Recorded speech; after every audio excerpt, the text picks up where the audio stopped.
Hi everyone, we're going to talk about educating girls and how that impacts the environment. My name is Ruth, My name is Akuna. Sasyani? and this is how you educate her and you save the planet. So I'm gonna go be going through an introduction and an overview.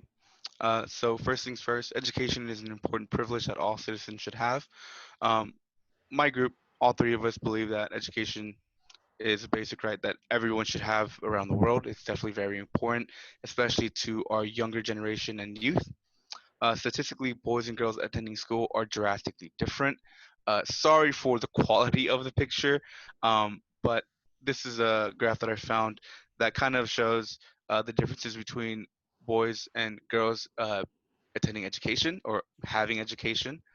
And generally, women experience poverty more than men do, which I think is a direct link from girls not having as much access to education as boys do. Kind of continuing on the overview, one of my sources, or my main source for this slide, was UNESCO, the United Nations Educational, Scientific, and Cultural Organization. They are an agency tied with the United Nations that reports on education, science, and culture. So these 3 points that I found, I thought were very, very important to just kind of list out. So again, first things first, UNESCO estimates around the world 132 million girls are out of school. In countries affected by conflict, girls are more than twice as likely to be out of school than girls living in non affected countries. And 60 million girls are sexually assaulted on their way to or at school every year, affecting their physical and mental health. So I think, especially the last point, there's a lot of environmental factors that we're going to talk about later on in our presentation that kind of hinder girls from receiving education. But this is one of the outside factors that I didn't even really think about that could stop girls from receiving education. It's obviously a very sad reality that many girls face, not even just in the US, but around the world.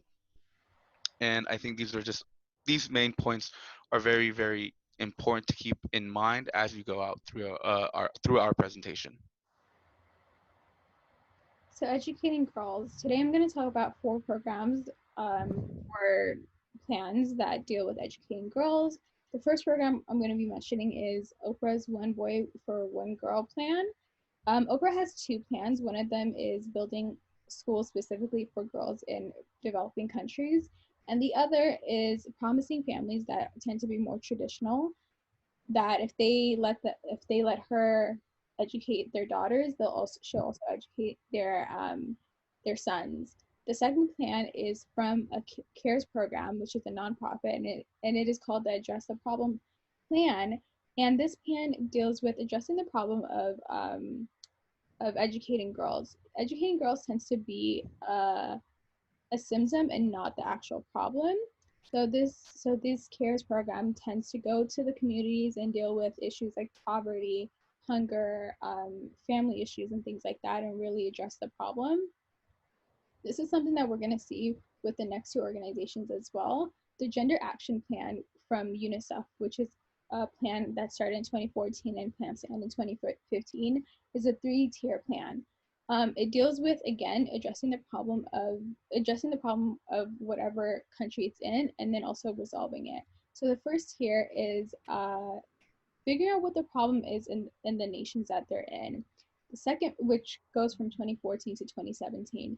The second tier from 2018 to 2021 is figuring out a solution for the problem, which is educating girls, but also homelessness, or not homelessness, rather, poverty, family issues, traditional states of minds, and things like that, creating solutions for them. And then the third tier from 2022 through 2025 is actually implementing these plans.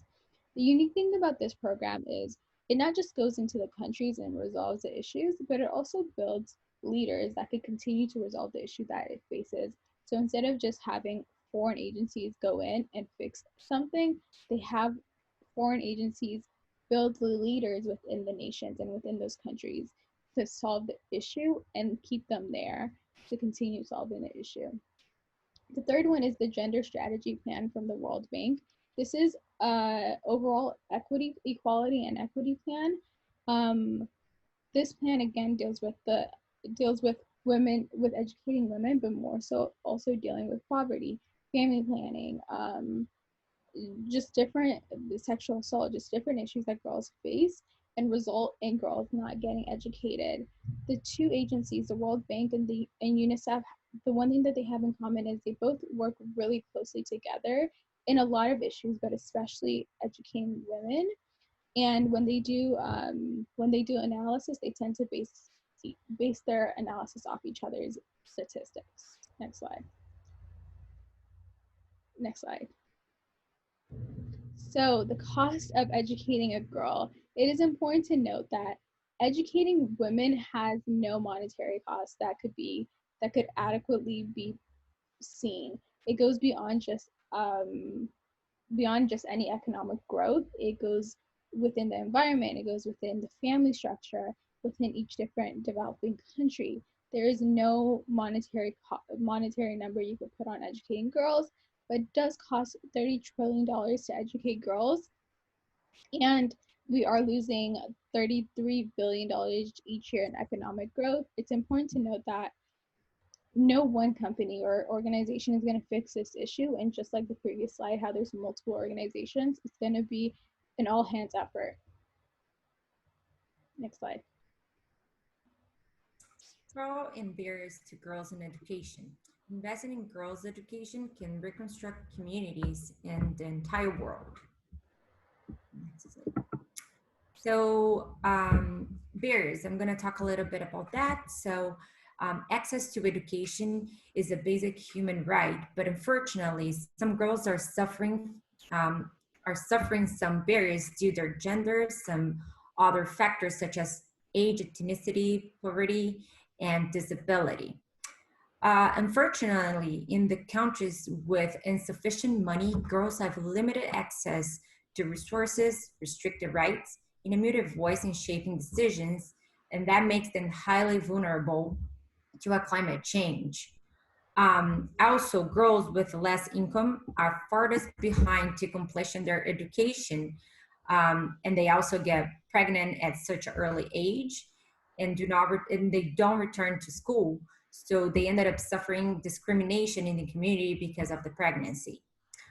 Also, we can't forget about the violence, which is another factor that doesn't allow girls to have access to education because a lot of times they're forced to walk long distance to school. So now next slide, I'm going to talk about the pros. So educating girls have multiple benefits that go far beyond the individual in any particular society. For example, the ones that are better educated, they tend to be informed and aware of nutrition and health care. So they have fewer children, and the ones that they have are healthier because they are able to provide better quality of food and clothes, and they actually choose to become mothers. So, and this reason they get married at later age. Another important factor is that educated girl is simply better equipped with the skills to withstand and overcome the shocks of extreme weather events and changing weather cycles. So now, next slide, we're going over to some questions.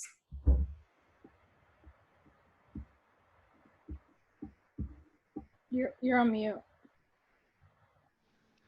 These are some questions that we wanted to propose to the class after our presentation. So, should the U.S. promote and aid other countries in girls receiving education? The U.S. is, I would say, pretty okay with providing education. They do have the mandatory that students should be attending school up until 12th grade. What do you think is the environmental impact of educating girls? And what are some other environmental factors that are stopping girls from receiving education? And this question mainly speaks to one of the points I brought up in the overview about girls that are affected by sexual assault and things of that matter. So we want to know if you guys can think of any other factors that might be hindering girls from receiving education. We would love to hear it. So thank you guys for coming to our presentation. Hope everyone stays safe. Thank you guys.